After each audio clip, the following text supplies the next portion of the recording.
Сәлем достар, сіз бастап көреміз арнасындасыз. Бұл үй жағдайында тәжірибе жасап, қолжетімді құралдармен үлкен нәтижеге жетуге болатын арна. Бүгін мен сіздерге пәтерде үй жағдайында тауық жұмыртқаларын инкубациялау жайлы айтып беремін. Арнайы ферма керек емес, тек ықылас, қарапайым инкубатор мен дұрыс ақпарат жеткілікті. Ең алдымен инкубация қандай жұмыртқалар қажет екенін айтып берейін. Бірінші очередь свежий жұмыртқалар. Жұмыртқа 7 күндік болу керек, және ол әтеш пен тауықтан алынған жұмыртқа болу керек. Дүкеннің жұмыртқасы жарамайды. Ұзақ сақталған жұмыртқаларда сосын ұрықтың дамуына шарлайды. Орташа өлшемді жұмыртқалар болу керек. Қабығы бүтін болу керек, сызаттар, жарықтар, деформациялар болмау керек. Дұрыс пішінді болу керек, стандартты сопақ пішінді жұмыртқалар қажет. Өте домалақ немесе сопақ, созылыңқы жұмыртқалар жарамайды. Қысқаша айтқанда, жаңа, таза, дұрыс пішінді, орташа салмақтағы, бүтін қабықты, сау тауықтың жұмыртқасы бұл ең жақсы. Ең алдымен жұмыртқаларды жуып, залалсыздандырып алуымыз керек. Мен істедім. Жылы су дайындадым, шамамен 40 градус. Суық су қолдануға болмайды, себебі ол жұмыртқа қабығы арқылы микробтарды ішке өткізуі мүмкін. Содан кейін суға 1 шай қасық ас содасын қостым, табиғи әрі жұмсақ дезинфекция. 1 тамшы ғана иіссіз ыдыс жуу гелін қостым, кір мен бактерияны кетіру үшін. Бірақ менде гелім жаңағы фейриум қатты болып кетті, күшті болып кетті ма білмейді, қатты көп ішіп кетті. Бірақ сіздерде олай болғаны дұрыс емес, қатты көп ішіп керек емес. Әр жұмыртқаның залалсыздандыруға арналған дайын табақтағы суға салып, губкамен ақырын абайлап жуып аламыз да, шаюға арналған таза су бар табаққа салып шайып шығарамыз. Ең бастысы ақырын жуып, қабыққа зақым келтірмеу. Жуған соң жұмыртқаларды таза құрғақ орамалға қойып, немесе салфеткаға, немесе мен сияқты жұмыртқа салатын қағаз қорапшаға қойып, артық ылғалын кетіріп аламыз. Осылай кеуіп дайын болған жұмыртқалар енді инкубаторға дайын.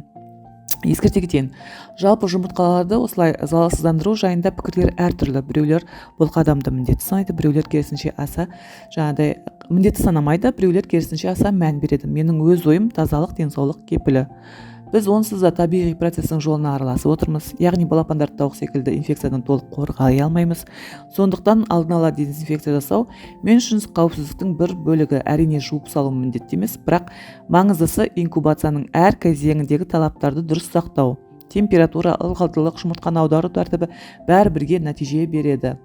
Енді жұмыртқаларды жуып кептіріп болғаннан кейін инкубаторға салардың алдында сіз белгілеп алыңыз жұмыртқалардың барлығын. Не үшін жасаймыз жұмыртқаларды инкубация алдында? Не үшін белгілейміз? Жұмыртқаларды дұрыс аудару үшін. Инкубация кезінде жұмыртқаларды күніне бірнеше рет, әдетте 3-тен 6-ға дейін аударып отыру қажет. Белгі қойылған жұмыртқаларды аударғанда қай қырының өзгерткенін осы белгі арқылы байқап отырасыз. Сосын енді әркім әртүрлі белгілейді, біреу нолик қояды, біреу крестик қояды, біреу мен сияқты минус қояды. Енді мен кішкене жалқаулаумын, мен тек минус қойып шықтым әрқайсысына. Бір жағында белгі бар, бір жағында белгі жоқ. Сонда қараған кезде бақылап отырасыз. Өзі мынау инкубатор өзі аударып отырады. Сол кезде аударылған, аударылмағанын көресіз.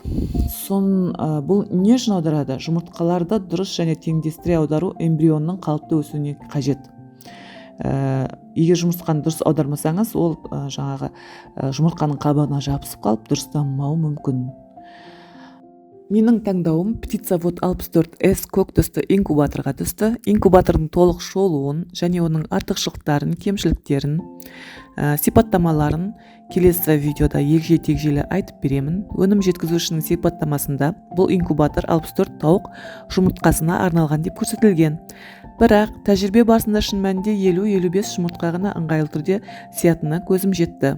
Бүгін біз алғашқы қадамды жасап, 48 жұмыртқаны инкубаторға орналастырып отырмыз. Алда бізді қызықты бақылаулар мен нәтижелер күтеді. Сондықтан арнаға жазылып, бейнеге жаңағыдай лайк басып отырыңыздар. Барлық жаңалықтарды бірге бақылап отырыңыздар. Бүгін мен сіздерге инкубация басталғаны жайлы ресми түрде жариялаймын. Айта кетейін, тауықтың жұмыртқасы 21 күн басылады. Әр кезеңнің өз ерекшелігі бар. Температура, ылғалдылық, жұмыртқаны аудару бәрі маңызды. Сол себепті мен сіздермен бірге әр этаптан видео түсіріп бөлісіп отырамын. Біз бірге бақылап, бірге тәжірибе жинаймыз. Арнаға жазылып, жаңалықтарды бірге күтейік. Сау болыңыздар.